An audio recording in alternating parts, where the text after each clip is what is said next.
औज़ुबिल्लाहि मिनश्शैतानिर्रजीम बिस्मिल्लाहिर्रहमानिर्रहीम अस्सलामु अलैकुम वरहमतुल्लाहि वबरकातुहू। सूरह नमल है मेरे सामने और सूरह नमल की आयत नंबर 62 है, पारा नंबर 19 है और रुकू नंबर 19 है, रुकू नंबर 20 है। आयत नंबर 61 तक अल्लाह तबारक व तआला ने दलाइल नकली बयान फरमाए तौहीद बारी ताला को साबित करने के लिए। फरमाया कि कोई है जो ज़मीन व आसमान को पैदा करने वाला अल्लाह के सिवा या अल्लाह के बराबर कोई पैदा कर सकता है। कोई है जो आसमान से पानी बरसाए, कोई है जो पानी के ज़रिए से ज़मीन में रोईदगी और तरह तरह के फल फ्रूट उगाए। कोई है जो ज़मीन को करार दे, कोई है जो नहरों को चला दे, कोई है जो पहाड़ों को गाड़ दे ज़मीन में, कोई है जो पानी के दरमियान दीवार खड़ी कर दे। कोई है अल्लाह के अलावा, बल्कि अक्सर ऐसे हैं जो अल्लाह के साथ शरीक ठहराते, उन्हें समझ ही नहीं है, उन्हें इल्म ही नहीं है, जाहिल है। अब आयत नंबर 62 में देखते हैं कि अल्लाह तबारक व तआला क्या फरमा रहे हैं। आयत नंबर 62 में अल्लाह तबारक व तआला ने दलाइल बयान करते हुए इंसान पर दलील दी और चैलेंज भी एक तरह का है। अमन युजीबु मुज़तर्रा इज़ा दुआहु व यक्शिफु सू।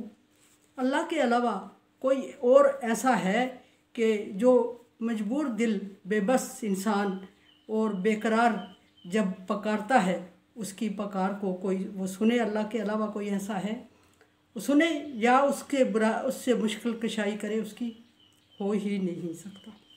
यानी दूसरे अल्फाज में ये कि अल्लाह के सिवा कौन ऐसा कर सकता है कि जब इंसान मुश्किल में गिरा होता है, बेबस और बेचैन होता है, बेबस होता है और वो चीखो पकार करता है और कोई उसकी चीखो पकार सुनकर उसकी मुश्किलात का अजाला कर सके। ऐसा मुमकिन ही नहीं है, कोई और कर ही नहीं सकता। अल्लाह तबारक व तआला की ज़ात ही वो ज़ात है, जब मुश्किल में गिरे हुए इंसान, मुश्किल में गिरे बेबस इंसान की चीखो पकार सुनता है हर जगह। हाँ वो किसी बंद कमरे में चीखो पकार कर रहा हो, हाँ वो ज़बान को बंद किए दिल से कर रहा हो, हाँ वो दिमागी तौर पे परेशान हो, हाँ वो किसी जंगल में बियाबां में हो, हाँ वो ऐसे सरा में हो जहाँ इंसानी नामो निशान न हो, कोई और सुनने और जानने वाला न हो, किसी और तक आवाज़ ना पहुँच रही हो, हाँ वो सातों ज़मीनों के नीचे गड़ा हुआ हो, हाँ वो आसमानों पर हो, जिस जगह भी हो बेचैन हो और वो पकारे और बेबसी का इजहार करे और मजबूर हो के अल्लाह तबारक व तआला को आवाज़ दे या मजबूर हो के किसी को आवाज़ दे, कोई ऐसी गहराई से, ऐसी दूरी से, ऐसी बेबसी से, ऐसी तन्हाई से कोई उसकी आवाज़ सुनने पर कादिर है नहीं है। और कोई आवाज़ सुनने पे नहीं सिर्फ कादिर है बल्कि कोई अल्लाह तबारक व तआला की वो ज़ात है जो हर मुश्किल जगह से बेबस इंसान की पुकार को सुनता है और ना सिर्फ सुनता है बल्कि उसकी मुश्किल कशाई भी करता है। अल्लाह के अलावा जिनको तुम शरीक ठहरा रहे हो वो मुश्किल कशाई तो क्या करें, वो सुनने पर ही कादर नहीं है, और जो सुनने पर ही कादर नहीं है वो दूर क्या करेंगे मुश्किलात को, और मुश्किलात का अजाला क्या करेंगे। ये सिर्फ अल्लाह तबारक व तआला ही है, और जिसको अल्लाह के अलावा तुम शरीक ठहरा रहे हो उसके बस में इनमें से कोई एक ज़रा चीज़ भी नहीं है।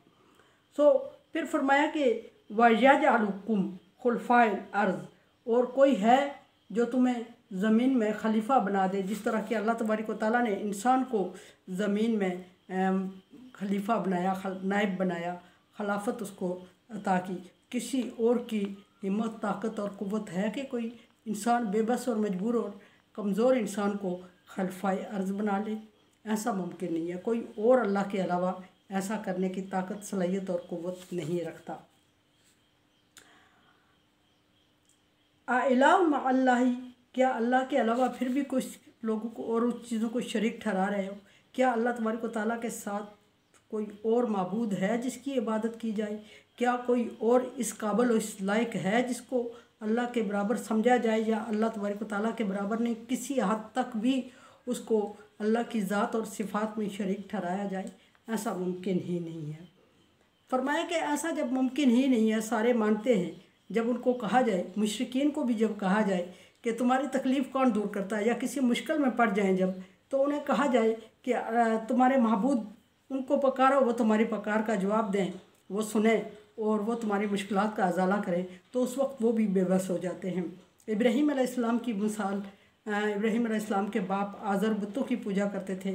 जब इब्राहीम अलैहिस्सलाम ने मौका पा के बुतों को तहस नहस कर दिया, काट दिया, टुकड़े टुकड़े कर दिया, तो इब्राहीम अलैहिस्सलाम के बड़े आए और इब्राहीम अलैहिस्सलाम के बाप भी, और जब उन्हें देखा कि उन्होंने के बुतों का बहुत बुरा हाल हुआ है, चकनाचूर पड़े हैं, तो उन्होंने इब्राहीम अलैहिस्सलाम को बुला के पूछा कि तुमने बुतों के साथ, हमारे बुतों के साथ ऐसा क्यों किया।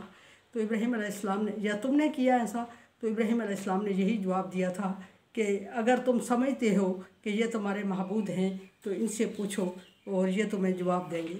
और वो हैरान हो कि इब्राहीम अलैहिस्सलाम से कह रहे थे कि ये तो बेज़बान हैं और ये हमें कैसे जवाब दे सकते हैं कि इनके साथ ऐसा किसने किया। तो इब्राहीम अलैहिस्सलाम इसी मौके की तलाश में थे। उन्होंने फ़ौरन जवाब दिया कि अगर ये अपनी हिफाजत करना दूर की बात है, अपने बारे में तुम लोगों को आगाह नहीं कर सकते कि इनके साथ ये जुल्म किसने किया, तो मैं हैरान इस बात पे हूँ कि ये जब अपने जुल्म के बारे में आप लोगों को आगाह ही नहीं कर सकते तो तुम इनको महबूद क्यों माने हुए हो, और ये अपने आप को जुल्म से बचाने की सलाहियत नहीं रखते, तो तुम क्या समझकर इनको महबूद बनाए बैठे हुए हो, और तुम समझते हो कि ये अल्लाह तबारक व तआला के बराबर हैं और ये तुम्हें मुश्किलात से निजात दिलाते हैं, और तुम ये गलत समझते हो और इनको सजदे करते हो और इनको मुश्किल कशा समझते हो। आज जब इन पर अपनी मुश्किल आई और तुम मुझसे पूछ रहे हो, जब मैं बता रहा हूँ कि इनसे पूछो, तो तुम लाजवाब हो और कहते हो कि ये बेज़बान भला क्या बताएंगे। इस चीज़ का इतराफ़ करते हो कि बेज़बान क्या बताएंगे, तो फिर अल्लाह के साथ इनको शरीक क्यों करते हो। ये मिसाल, इस तरह की कई मिसालें मौजूद हैं कि जब भी मुशरिकीन के लिए, कुफ़ार के लिए कोई मुश्किल वक्त आया, मुनकरीन के लिए कोई भी मुश्किल वक्त आया जिस मुश्किल से उन्हें निजात मुश्किल मुमकिन नहीं लग रही थी, तो उन्होंने पैगम्बर वक्त को इस्तदा की कि अपने रब से दुआ कर। जैसे कि मूसा अलैहिस्सलाम की कौम ने, मूसा अलैहिस्सलाम जब खाने से उकता गए तो उन्होंने मूसा अलैहिस्सलाम से अर्ज़ की कि अपने महबूद से दुआ कर कि वह हमारे लिए ज़मीनी अजनास उगाए। इसी तरह जब कोई तूर उन पर मुसल्लत किया गया तो उन्होंने मूसा अलैहिस्सलाम से दुआ अर्ज़ की कि मूसा तो अपने माबूद से दुआ कर कि वो इस वक्त हमें इस को से पहाड़ से निजात दिला दे, हम फर्माबरदार होंगे। लेकिन जब मूसा अलैहिस्सलाम ने दुआ की और उनसे पहाड़ हटाया गया तो उन्होंने फिर अपने अहद से फिर गए और फिर मुशरिक होने लगे। इसी तरह नबी सल्लल्लाहु अलैहि वसल्लम के दौर में कहत पड़ा तो सारे मुशरिकीन नबी सल्लल्लाहु अलैहि वसल्लम की खिदमत में जमा हुए और उन्होंने नबी सल्लल्लाहु अलैहि वसल्लम से अर्ज़ की कि आप अल्लाह तबारक व तआला से दुआ करें ताकि ये कहत हमसे हट जाए और हम आसूदा ज़िंदगी बसर करें, हम ईमान लाएंगे। और फिर वो ईमान नहीं लाएगा तो उनसे नबी सल्लल्लाहु अलैहि वसल्लम की दुआ से टल गया। मूसा अलैहिस्सलाम, ईसा अलैहिस्सलाम की कौम ईसा अलैहिस्सलाम से कहती है कि अपने रब से दुआ करके वो आसमान से हमारे लिए खाना नाज़िल करे।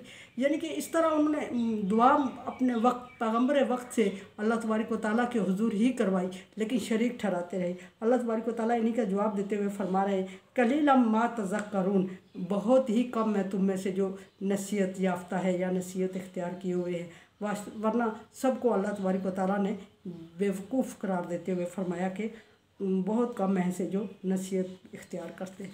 कुरान समझे, देखे समझे और सब्सक्राइब करें और सदका जारिया में मेरा साथ दें। अल्लाह तबारक व तआला का हुक्म, तावन वाला बिर्र व तक़वा, नेकी और भलाई के कामों में एक दूसरे से तावन करें। सो चैनल को सब्सक्राइब और शेयर करके तावन करें। अल्लाह हाफिज़।